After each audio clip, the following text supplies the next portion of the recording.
Hello, hi, welcome back to my channel. I hope you're doing good. I hope everything's going on fine for you. It is for me if you're asking. Thank you. So this week I want to talk about a little about feminism and its current situation right now.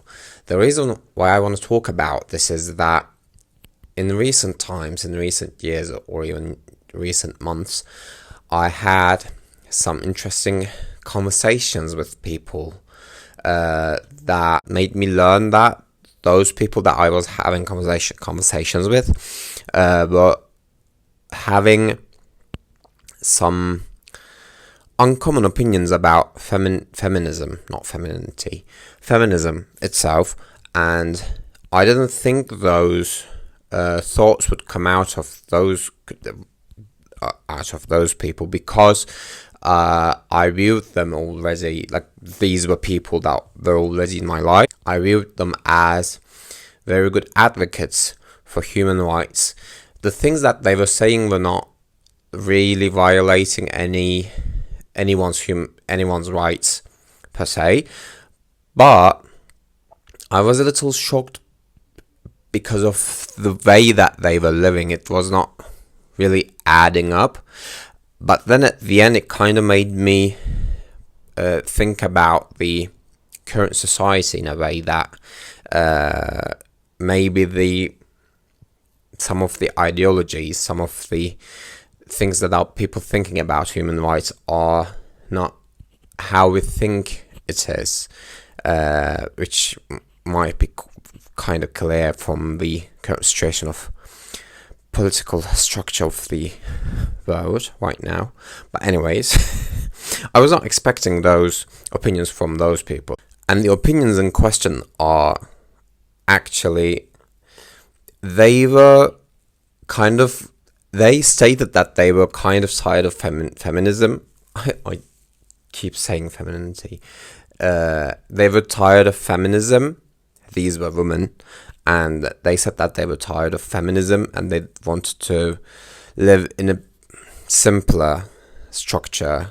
For example, one of my best friends, we were having our regular conversations, and she was like, I'm tired of all this work and this work life and trying to balance everything. I just want to stay at home and maybe I could really just focus at the house, at the housekeeping part of my life, and maybe I just don't want to do any of these ambitious things anymore. And I didn't judge. That's her opinion. That's she can do whatever she wants to do. But it was kind of shocking for me because this friend, we studied at the same university, and in our school years she was very ambitious and she had very big goals with her life for her future, and she's still pursuing them. She didn't give up on them, but I guess it's also human nature to get tired or burnt out sometimes. She's trying to be a surgeon, which is not an easy thing, but I wouldn't expect something like that from her. Or maybe that's also saying something about my view as well. Maybe I can get into that later in the video. But that made me think about the current popularity of feminism in the world.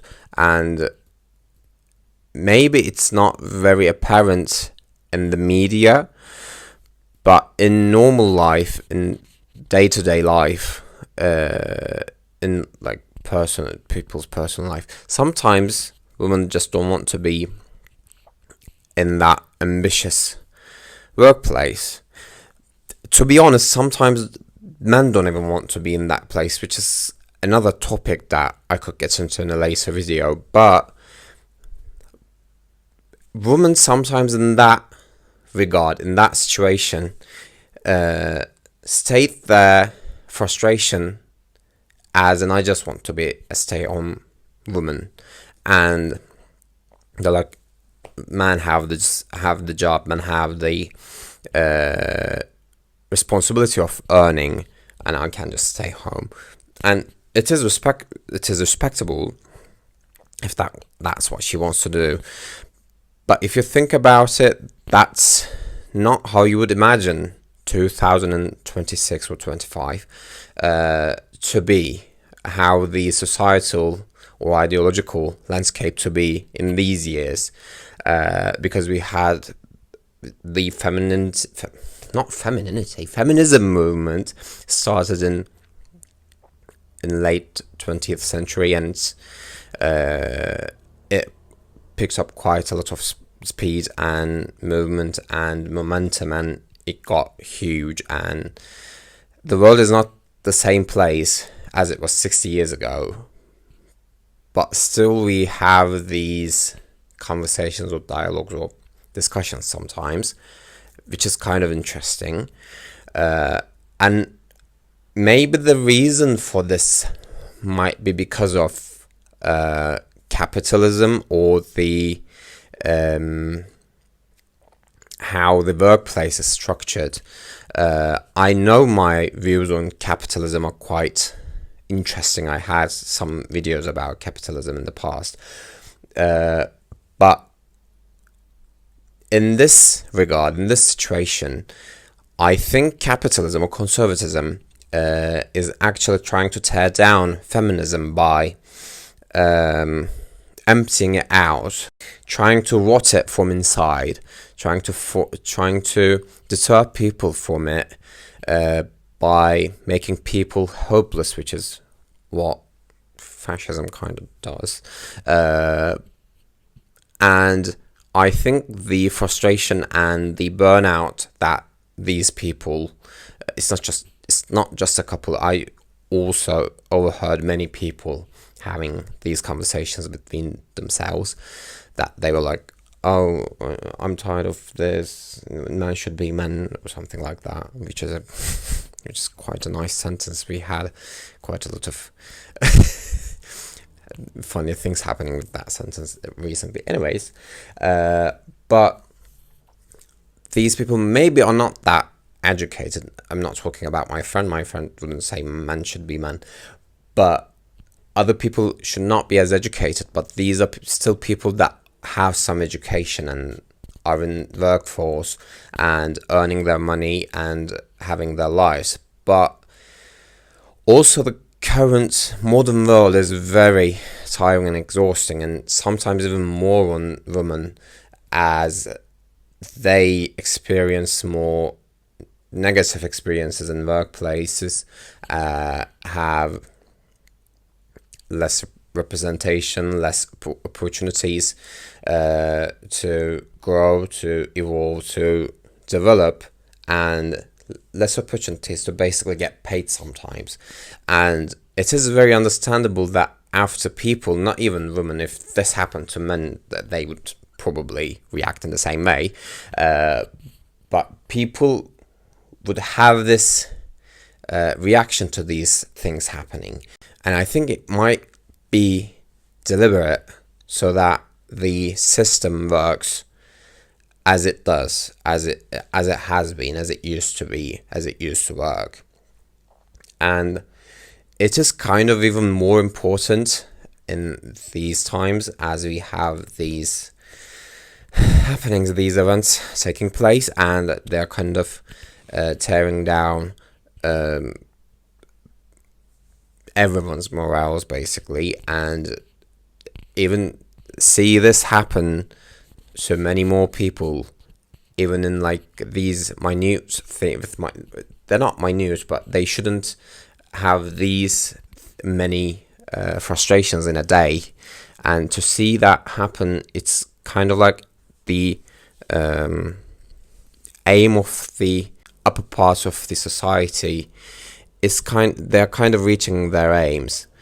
They're doing a good job of setting people's hopes and dreams and morals down, basically, and it's kind of an issue. And I think it is important that we talk about this, Not that we should tell women to go out and work as much as they can and hustle and do things.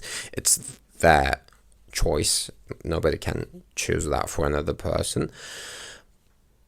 But maybe we should think about each other. We should help out. We should talk about these things. We should talk about our stresses. And the thing that I realized when I was talking about my friend and our conversation is that it struck me as a warning sign when she said something like that. But maybe it's because I view her as a feminist. I expect her to overwork herself and hustle as much as she can to the point where she burns out. But as I mentioned, it's quite normal for people to have that experience, especially in current times. So these are very normal human things, and I don't think feminism is really about women versus men. It's more about like people being people. The things that feminism is advocating for could be applied for men as well. And in a way, men are the main machine of patriarchy. But at the same time, that machinery is also burning them out as well. They're not able to talk about their emotions. They're not able to have these human experiences that they would if they didn't have this much pressure. And it is really affecting us all. I think many of us are hearing about some sentiments towards being united, all of us. And I think this also applies to feminism and gender issues as well. It's not about men versus women or other genders. It's really about being human, because we really don't have that much difference if you really look at it. And the more differences we put between us, the weaker we are. So we should really, even in this discussion, even in the discussion of feminism, we should really not think about it being empowerment of just women. It's basically empowering everyone and giving everyone the grace of being a human being. That comes from women having less of the human experience in the past. It started from there. It is also still very understandable to be with the women we have in our lives, or we don't, that we see, and that we see that they need help. We should be there for each other. And this is not a battle between each other. This should be, I think, viewed as a bonding experience between these different groups, because at the end of the day, we have different biologies, but we're not that different. We just eat and produce waste and go about with our lives. So yeah, I think we should be careful and helpful and kind to each other and to everything, and we should be careful about how the systems that are running right now in our world and how they tear our human experience down, and how it is trying to take it away from us, and how it's trying to just reduce us to something inferior. I don't know. As social creatures, we really thrive on being together and in a community, and that community should also be healthy. I think the problem here that I'm trying to lay out is because of an unhealthy community, because yes, everyone is more involved in the society right now, even though the social lives of people in modern times is kind of a problem. But everyone's kind of working. Many people are literate right now, and this could help solve some problems. But at the same time, these things are not helping, as we can see in our, just like in very detailed, nuanced ways. And I think we should be careful about those things, and we should really think about what a society is and how it can be beneficial for human beings instead of being destructive. And in that way, we should build a society with regards of human rights and feminism and LGBTQ matters and other racial matters. It looks like I'm trying not to get cancelled. I'm just trying to mention about everything that I can and everything that I cannot remember right now that is important, regardless of me remembering it. And I should take all those into account and really get together in a way that really supports each other, because at the moment we have so much data that shows what makes us humans uncomfortable in what situations. So we, in a way, if you think about it, have a way of changing that, because we know what doesn't work. We can try other things that could work. So yeah, this was my ramble for this week. I hope you enjoyed it. If you did, please leave a like down below, and please leave your comments down below about any part of what I said. I think I kind of lost track there, and I hope you enjoyed it. But I would really enjoy to hear about your opinions, and if you like this video, please subscribe to my channel to see more videos like this, and you can check my other videos that could also satisfy you. And if you didn't like this video, you can still subscribe or check my channel to see my other videos. Would situate your content thirst in a way. I don't know why I said that. Anyways, so yeah, that's it for this week. Please take care of yourselves, and until next time, take care of yourselves. Bye.